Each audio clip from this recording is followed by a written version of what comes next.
The Southern Pacific Railroad's regular security man was found dead in a ditch 3 miles outside El Paso on a Tuesday morning in late March of 1882.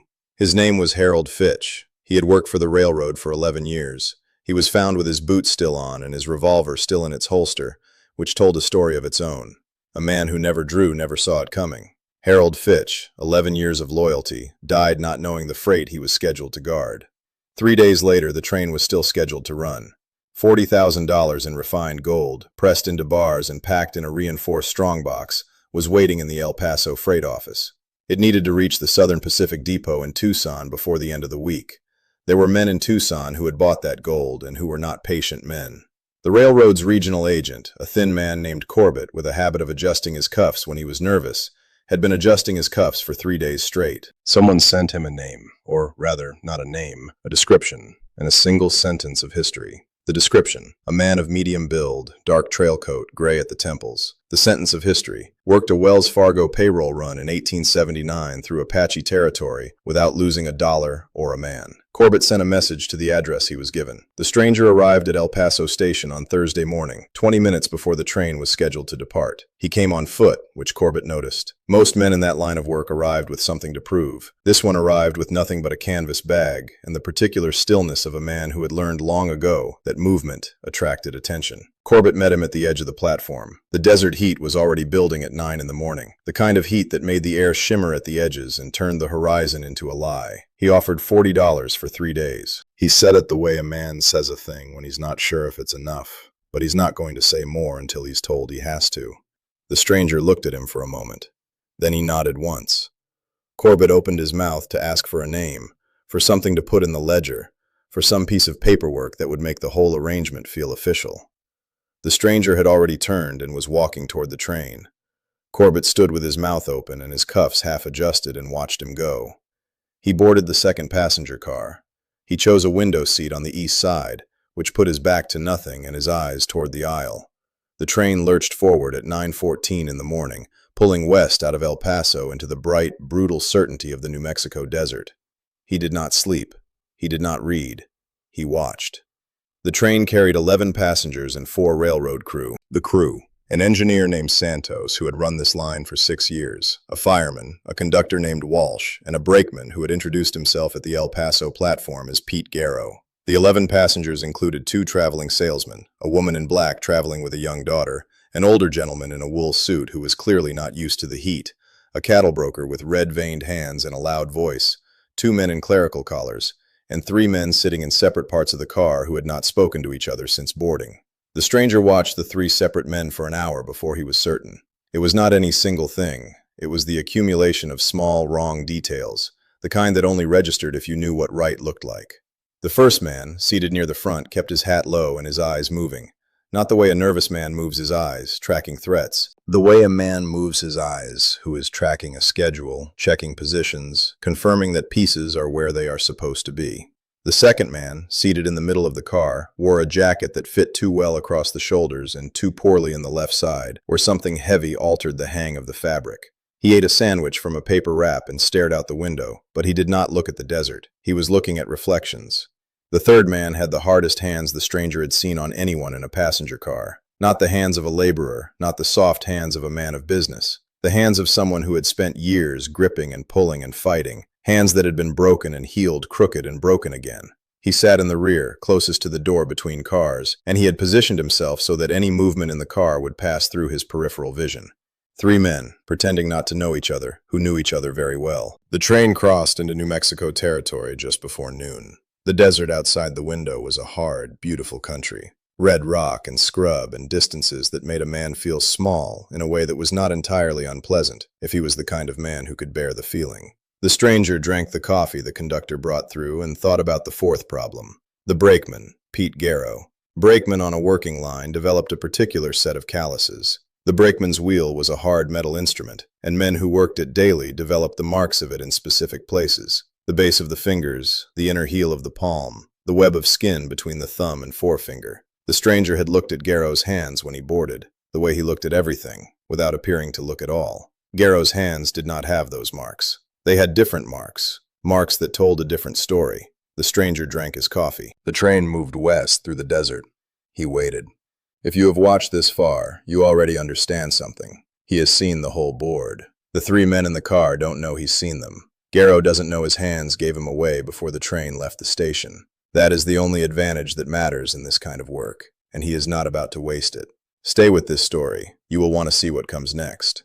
The plan, as the stranger pieced it together from the available evidence, was clean. Clean enough that someone who thought carefully had designed it. The stop at Lordsburg for water and fuel was scheduled for 3:40 in the afternoon. It was a regular stop, known to anyone who had access to the railroad's published schedule, which was anyone who asked. At that stop, the train's engine would develop a problem, which would extend the stop from the usual 12 minutes to something longer. Long enough. During that extension, Garrow would move to the cargo car with a key. Not the conductor's key, which Walsh kept on his person. A copy. And someone had made that copy carefully enough that it would work in the lock. Outside of Lordsburg, somewhere in the low country east of town, there would be a man with horses. 4 horses, almost certainly, 1 per man, plus at least 1 pack animal for the strongbox. 8 minutes from stop to gold to horseback and gone into the desert before anyone who mattered understood what had happened. It was a good plan. It had working parts and contingencies and someone behind it who understood railroad logistics well enough to know the gaps. The timing at the Lordsburg stop was the kind of specific knowledge that came from inside the railroad, or from someone who had paid for inside knowledge. What the planners did not know was simpler and more complete than their entire operation. During the lunch stop at Deming, when the passengers disembarked to stretch and find food, the stranger had walked the length of the train. He did it slowly, the way a man does when he is merely passing time. When he passed Garrow near the cargo car, he fell into a brief conversation about the heat, the schedule, the country west of Deming. During that conversation, he removed the copied key from Garrow's jacket pocket with the ease of a man who had practiced similar work in circumstances far less forgiving than a New Mexico depot platform. The key was in his coat pocket. Garrow had not yet discovered its absence. There was one more thing. At the Lordsburg telegraph office, before the Lordsburg water stop, the stranger stepped off the train for 4 minutes. He composed a message of 11 words and sent it to the Wells Fargo office in Tucson. Then he stepped back onto the train and returned to his seat. 11 words. He did not write more because he did not need more. The plan was in motion. His plan, now, not theirs. The Lordsburg water stop began at 3:47, 7 minutes behind schedule. The engineer called back a problem with one of the drive assemblies. Walsh, the conductor, went forward to assess. The passengers began to disembark, grateful for the air, such as it was. The desert around Lordsburg was flat and pale, and the afternoon sun was a physical presence, the kind of heat that pressed down on the shoulders like a hand. The 3 men did not disembark immediately. They waited. The stranger watched them wait. Garrow moved first. He came back through the second car with purpose in his stride and a look on his face of a man going about ordinary business. He had checked for the key and found it gone, and had made a decision about how to proceed regardless. That decision said something about the man. It said he was committed in the particular way that made a situation more dangerous, not less. The stranger was already in the corridor between the second and cargo cars when Garrow arrived.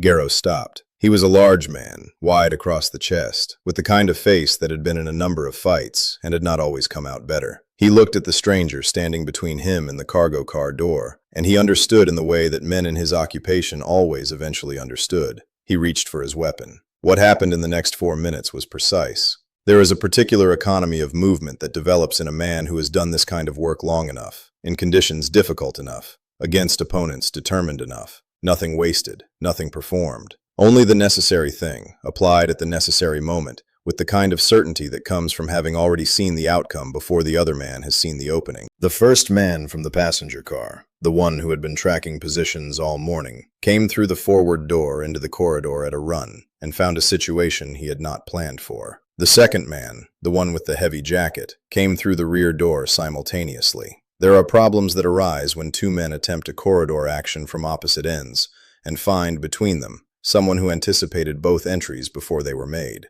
The third man, the one with the broken hands, had the most experience and the most caution. He came last, and he came carefully, which was the right instinct and not enough. He was the last one down, and he went down without his weapon clearing its holster, which preserved a condition the stranger preferred.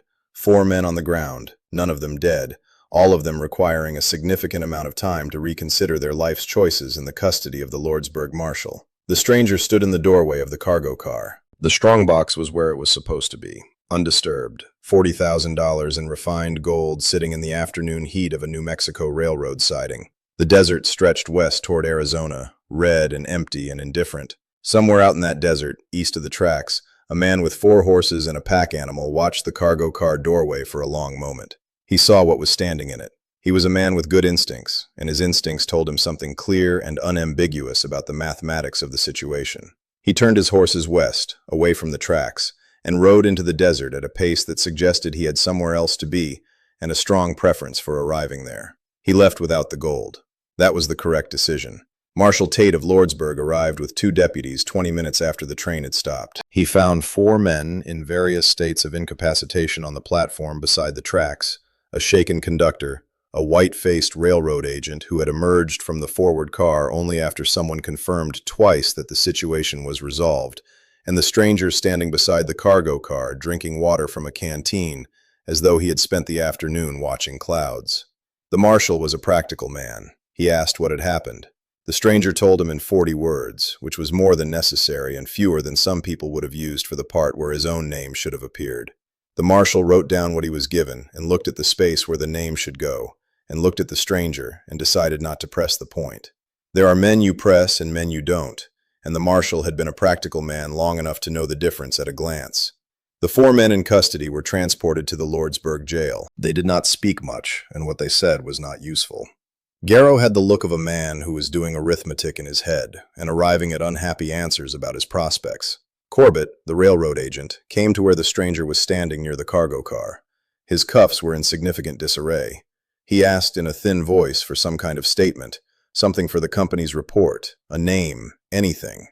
The stranger had already turned and was walking toward the station building. Corbett stood in the afternoon heat with his ledger open and his pen ready and watched him go. He wrote, "Unknown contractor" in the name field. It was the most accurate thing in the report. The train reached Tucson at 11 that night. The strongbox was transferred to the Wells Fargo office without incident. The $40,000 in gold was received, counted, and signed for. The receiving agent in Tucson had a telegram on his desk that had arrived 6 hours earlier. 11 words, no signature, no name on the sending end. The telegram said, "The man guarding your gold knows what he is doing. Trust the delivery." That was all. 11 words, and every one of them turned out to be true. By the time the telegram was found and read and the people in Tucson began to understand what it meant, the train was in the yard and the stranger was gone. The conductor Walsh said he had stepped off the train while it was slowing into the station. The platform agent said he thought he had seen a man in a dark trail coat walk north from the platform, but he could not be certain. The desert to the north of Tucson was a particular kind of empty in those years, vast and without landmarks, the kind of country that swallowed a man cleanly if the man wanted to be swallowed. No one knew where he went, no one knew where he came from. Corbett's report listed him as an unknown contractor, male, medium build, effective. The Wells Fargo office in Tucson sent an inquiry, through the channels they knew, to find out who had sent the telegram. The inquiry came back unanswered. Some of the railroad workers who were in Lordsburg that day said they heard someone call out to the stranger during the confrontation. A name, a single word said in the desperate way of a man hoping that a name might slow what was coming. Whether that name was real, whether it was his or something borrowed from someone else's history, nobody who heard it would say it again out loud. There are names that belong to the desert, and the desert keeps them. Think about what $40 bought the Southern Pacific Railroad on that April afternoon in 1882. It bought the reading of a train. 2 hours of patient watching that identified 4 men in a conspiracy before any of them had taken a single visible action. It bought the recovery of a key from a man's pocket in the middle of a conversation about the weather, leaving the man unaware and the plan's mechanism quietly disabled.